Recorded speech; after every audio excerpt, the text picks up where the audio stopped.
So the G stands for your givens.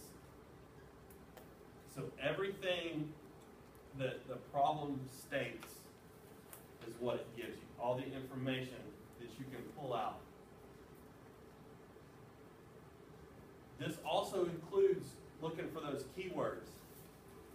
Like if I said, the object starts from rest, okay? From rest is a keyword that means what? From the initial zero. What zero? Zero. Initial velocity is 0. So that's a given. So you can say initial velocity is 0. Okay.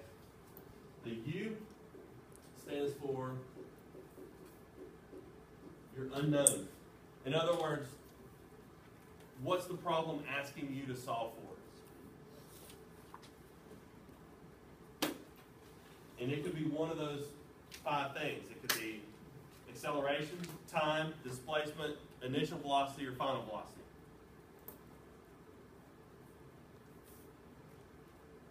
E. Anybody got any guesses? Right, the equation.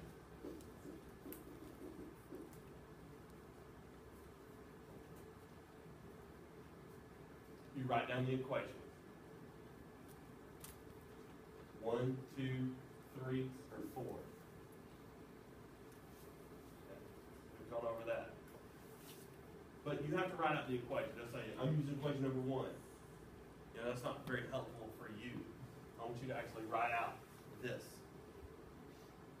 S stands for substitute.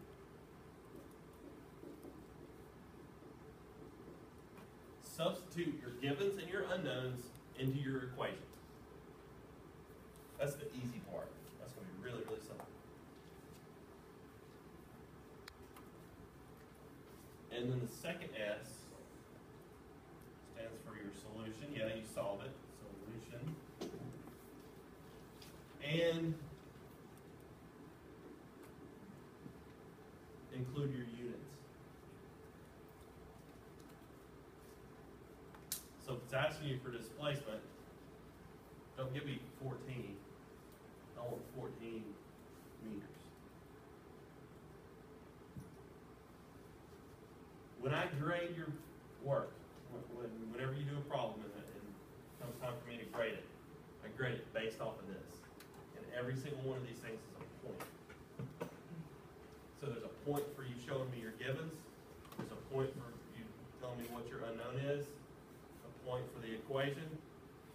A point for substituting incorrectly. A point for your solution for the correct answer. And a point for your units. So the problems you do are worth 6 points. Even if you don't know how to do any algebra whatsoever. Like you just can't do the algebra. You can still get 1, 2, 3, 4, 5 out of 6 points. Right? That's a lot better than 0 out of 6 points. So, you know, even if you struggle with the algebra, all the physics is worth more. Okay? And I do that on purpose. Let me show you one really easy way to knock these two out. So the G and the U, the givens and the unknowns, can be broken down into this little table right here. If you draw this table for every problem that you do, then you'll knock out the first two really easy. The IVF, A, T, and D. Those are all the variables that we've talked about so far.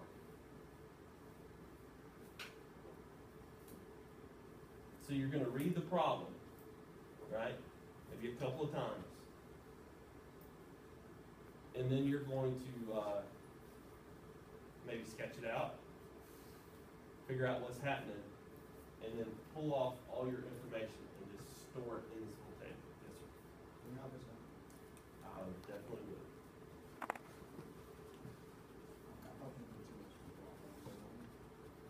I did. Didn't I?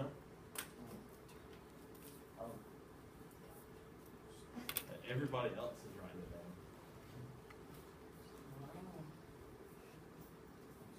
So let's say you read a problem, and I'll just like, you know, do a mock right now. So let's say you read a problem and you figure out that you know your VI. Okay. So you put a number in for here. And maybe you know your VF. Okay. So you put a number in for there. And maybe the problem tells you that it asks you what your acceleration is, right? What's the acceleration if the time is some number? And so you've got some number for time. Now, nowhere in the problem did it state a displacement or a distance. So you just leave it blank. Okay. So now you've got 4 out of these 5 blanks filled out, and that's all you need. So now you come over here to your graphic organizer, the bottom part of your graphic organizer. These equations right here. You're looking at this, and this is how you pick what equation to use. You say, all right, I know everything except what? D. So I come over here, I don't have D. So guess what equation I use? This one. It's a question you asked before. So VF equals VI plus AT. And now I drop this into here, this one into here, this one into here, and I solve for A. I get me some number. A equals some number. And then I throw my units in there, which for acceleration would be what? Thank you, meters per second squared. I circle it, and I turn it in. And now I go to grade it, and I say, all right, well, givens. Well, you wrote down all your givens. That's right. That's a point. You wrote down your unknown. It's right here. It's A. That's another point. You gave me a correct equation. That's the 3rd point. You substituted incorrectly. 4th point, you gave me a number that's correct, and the units that's correct. You just got 6 out of 6 points. All right. So, not so bad. But I'm telling you right now, you can watch Chipper Jones take batting practice all day and think a home run is easy to hit until you actually have to do it. Okay? So you're not going to be good at this at all until you start to practice it.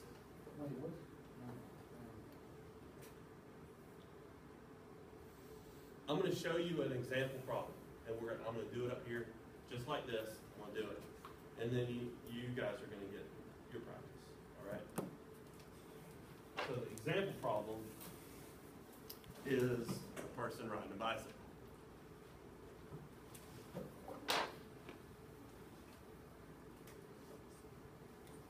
And remember, y'all, you're going to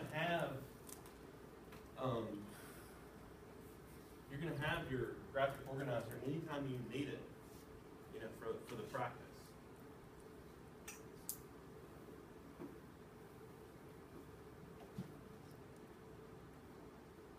Okay, so the example problem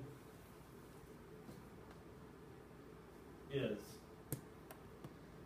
a person pushes a stroller, starts from rest, uniformly accelerating at a rate of 0.5 meters per second squared.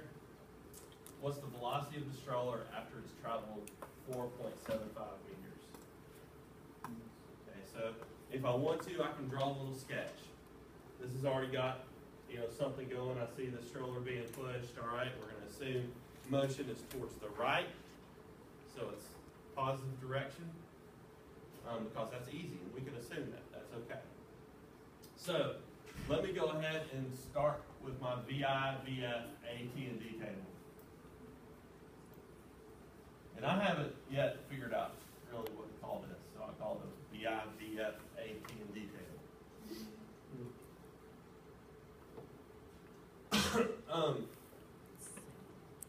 VI.